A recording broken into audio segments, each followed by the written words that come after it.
Making peace with the trees. When the weather reveals the human animal. Snow and I have a long and complicated relationship. I've lived at the base of the mountains my whole life, and snow isn't uncommon, but it's rare enough to be an event that causes complicated roadways and mad dashes for provisions. We don't have plows. The roads aren't pre-treated for anything. We're lucky to have cavernous potholes repaired. My favorite game is closing my eyes and feeling the difference in the asphalt, jarring to smooth, as I drive over the South Carolina and North Carolina border. In this region, we're all complicit in the hoarding of bread and milk before winter weather happens, although no one can exactly say why we do this. Is it for cereal? Is it for snow cream? Is it because we're pared down to the basics when it snows and we're subconsciously longing for our grandmother's pantry? Who knows? My mother left home in the snow, and I didn't really know her until we were adults. She's lived with me at the farm long enough for us to have forgiven each other through the benediction of doing chores together during snowfalls and other extraordinary weather events. When it was the two of us alone handling feed and water, cleaning the stalls, we'd reach an atmosphere of gray gardens by day 4, trapped with the cats in a crumbling mansion of our own making. Now, Christopher lives with us, lending a dose of logic to our suppositions, a compounded interest of technical skill that keeps Mom and I from the mania of genetically predisposed catastrophizing. If a pipe bursts, he can fix it. If we start to spin out, he tells a joke and brings us back. He knows to bring string so he can find his way out of the labyrinth of wind and rain and ice accumulation. Left to our own devices, Mom and I would mark the path with breadcrumbs and stop what we're doing to marvel at the birds. Most of my life, I've had to rage my way steadily into the practical specifics of living. It's hard to get lost in stories when somebody needs to be sure everyone is fed. And while I'm not planning on totally embracing my inner wild woman completely anytime soon, Christopher's careful watch on the details of lifing affords me coveted moments of no longer having to be in control. I didn't know this gift was occurring the way Christopher gave me space to cope until I crashed hard after Hurricane Helene. I'm still recovering physically from my body giving me no choice but to rest, to be still. I'll continue to work with doctors to find answers, but all the downtime has given me mighty time for reflection. I have a habit of stopping all motion when an actual or a metaphorical storm is heading my way. I noticed my slow descent into inertia as the weather forecast built into a frenzy leading to this week's snowfall. I had 15 things I needed to be doing this morning, but I sat by the window and waited for the first flakes to start falling. Weather shifts make me stop what I'm doing and listen. They, like Christopher, take care of the details so I can sink into my wildness.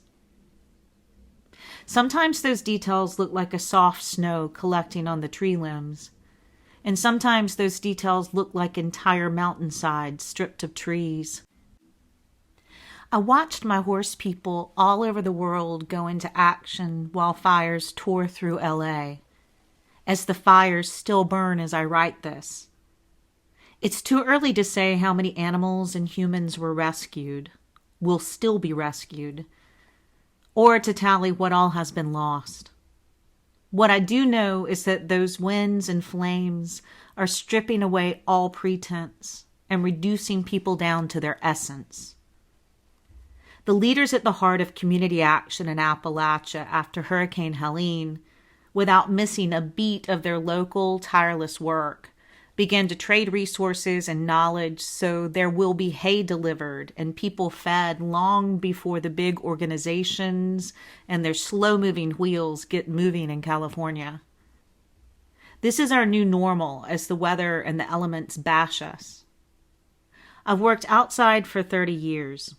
I dare any farmer to tell me that the climate isn't different than it was at the turn of the millennia. In this new normal, catastrophe isn't something we hear about on the news. It's something we're experiencing firsthand in our previously safe and comfortable neighborhoods. The new normal asks people to go into action and help without stopping to debate or ask questions. We don't have time for that nonsense anymore. The time is long gone for us to lend aid with a dose of self-righteousness and self-importance, because the most comfortable of us today may need food and supplies tomorrow. We're in this together. I'd never wish calamity on anyone, but if we have no choice but to live in an environment we've ravaged, one that is speaking back loudly, the treasure at the core of this labyrinth is the chance we have to finally take care of each other, to show up and offer help, to do some good. I made cups of Turkish coffee as the snow fell this weekend. I encouraged Christopher to flip his tiny mug over when he was finished so the remaining sludge would filigree down the side, leaving signs and symbols for me to interpret. I sat with the grandmothers after dinner in Istanbul. I listened to their chatter over desserts and cigarettes, fluttering their hands at me to flip my cup so they could read my essence in the coffee, so that they could give me some knowledge of the future to keep me on a straight path, to encourage me to make good choices. Reading fortunes has always been a woman's work of condensed ethics, an instruction manual for the nearsighted, a way of bargaining for virtue and hope. In Christopher's cup, I saw the image of a tall figure reaching down to help another person up. That's what Christopher does anyway, all the time, taking care of other people. That's who he is. He was born that way. The rest of us have to learn and work and strive for it. Christopher is also not very fun to read coffee for because he's literal and doesn't deal in metaphor. He deals in facts. That's the kind of person you want beside you in a crisis. Christopher's mother lives on the slopes of Kilauea in Hawaii, a 15-minute drive from one of the world's most active volcanoes. The people on the island know what it's like to live with threats of lava, earthquakes, and tsunamis. But when vents open up in Kilauea and molten rock pours out, a window into the center of the earth, islanders glory in catching a sight of the glowing red heat. They don't deny the threat of the volcano's capability for widespread destruction, but they honor her fury and live in balance with her. They read the signs. They watch the world around them and they listen to what it has to say. Aloha is a living concept of care and kindness born from the uncertainty and beauty of nature. Caring for the island is a way of life in Hawaii. Ecology is a living, breathing philosophy of being on a tiny plot of land far from any continent, a paradise that could be swallowed at any moment. We're on big land in the continental U.S., and that vastness gives us a false sense of security. We act differently when we're not sleepwalking in the comfort of our assumptions. We act differently when our communities are flooding and burning. For many of us, in the moments of deep crisis, it's the first time we realize we are a part of a community at all, or that we need to find a community fast. Horse people have always known this, for good and for bad, because our treasures live in herds and we're always one night of colic away from a loss. Most of us carry a halter in our vehicles in case we encounter a loose horse on the road, and this happens more often than you might think. Another curious change I've noticed in a life spent working outside is people's relationship to weather. We have an arsenal of barn lessons to teach on rainy days when the arena is soup. Riding isn't our focus on sunny days.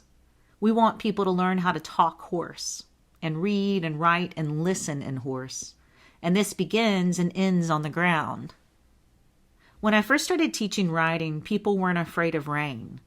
But now I have people texting me on a Monday worried about arriving to find mild showers on a Friday.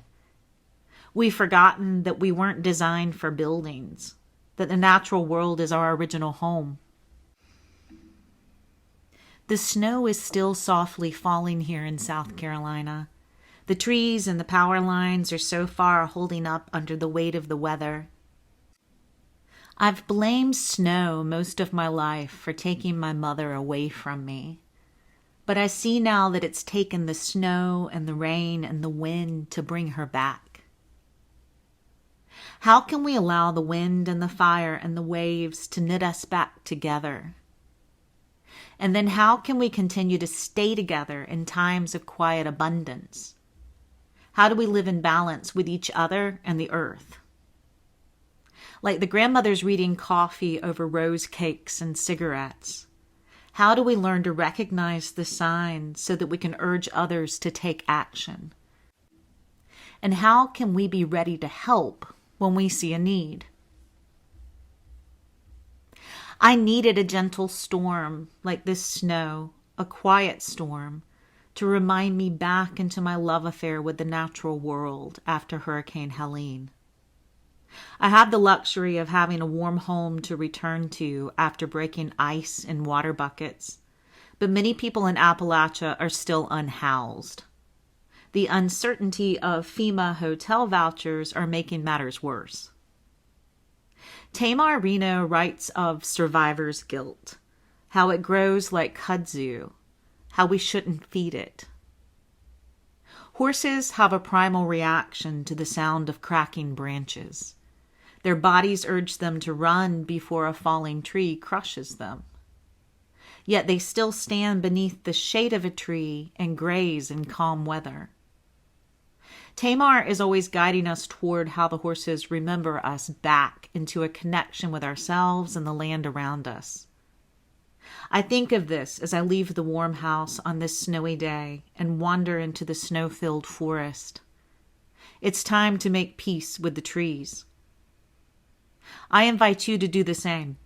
The storms around you may be raging or gentle, but the trees and the birds and the dirt hold the seeds of our human animal, and the natural world is pleading with us to witness and to relate as we relearn how to bear witness to our relation with other humans.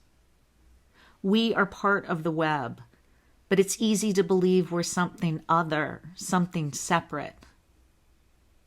As I go about my business feeding hay and checking waters on this snow-hushed afternoon, my heart is aching for everyone suffering in California. It's aching for all the people in the mountains above me who face the snow and the cold very differently as they rebuild their lives. The ache is laced with awe for the angels and light workers showing up for their communities in ways large and small. The ones who were showing us all the way into what it means to come together. Let's gather each other's stories and hold them close. The snow rests on the flat holly leaves. Ice edges the pond, pooling in the beaver dam. The imprint of my boots in the snow shows me coming and going. I'll stay on this path for as long as it takes for me to make my peace with the trees. Love, Kim.